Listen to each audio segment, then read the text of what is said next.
মোৰ নাম পাৰ্থপ্ৰতিম বৰা আৰু সদ্যঘোষিত APSCৰ CC পৰীক্ষা মোৰ আছাম ফাইনেন্স ছাৰ্ভিচৰ ৰেংক 1 আহিছে আৰু এই ৰিজাল্টটো পাই মই যথেষ্ট আনন্দিত। কেনেদৰে প্ৰিপেৰেশ্যন লৈছিলা? হয়, বিশেষকৈ মই প্ৰিপেৰেশ্যনটো 2021তে আৰম্ভ কৰিছিলোঁ মোৰ BTech পাছ কৰাৰ পিছত আৰু যথেষ্ট কষ্টৰ ফলত এই ৰিজাল্টটো পাইছোঁ। ইয়াৰ আগৰবাৰো মোৰ ফাইনেল লিষ্টত নাম নাছিল, ইণ্টাৰভিউ দিছিলোঁ, ভাল লাগিছে। ক'ৰবাত প্ৰশিক্ষণ লৈছিলা নে এই ক্ষেত্ৰত?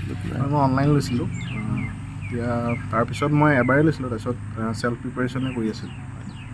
এই ক্ষেত্ৰত তোমাৰ মা দেউতাৰ কেনেকুৱা সহযোগ পাইছিলা? হয়, যথেষ্ট সহযোগ পাইছিলোঁ। কেতিয়াও একো কোৱা নাছিলে, সদায় ছাপোৰ্ট কৰিছিলে। নিজৰ যোনটো পৰীক্ষা সেইটোৰ কাৰণে লাগি থাকিব কৈছিলে আৰু যোৱাবাৰ বেয়া হোৱাৰ পিছতো মটিভেশ্যন দিছিলে যে মানে লাগি থাকিব লাগে, যিহেতু ইমানখিনি কষ্ট কৰিলোৱে অলৰেডি। আৰু এই আজিৰ ৰিজাল্টটো পাই ভাল লাগিছে। তুমি যিহেতু তোমাৰ আদৰ্শত আন যি প্ৰজন্ম আছে সেই প্ৰজন্মখিনি কি বুলি ক'বা, কেনেধৰণে আগবাঢ়ি যাব লাগে? হয়, মানে ছেল্ফ কনফিডেঞ্চ ৰাখিব লাগে। যিমানেই কষ্ট নহওক কিয় লাগি থাকিব লাগে। লাগি থাকিলে হৈয়ে যায় এদিন নহয় এদিন। অলপ ধৈৰ্য ধৰিব লাগে কেতিয়াবা, সেইখিনিয়ে ক'ম। হয়।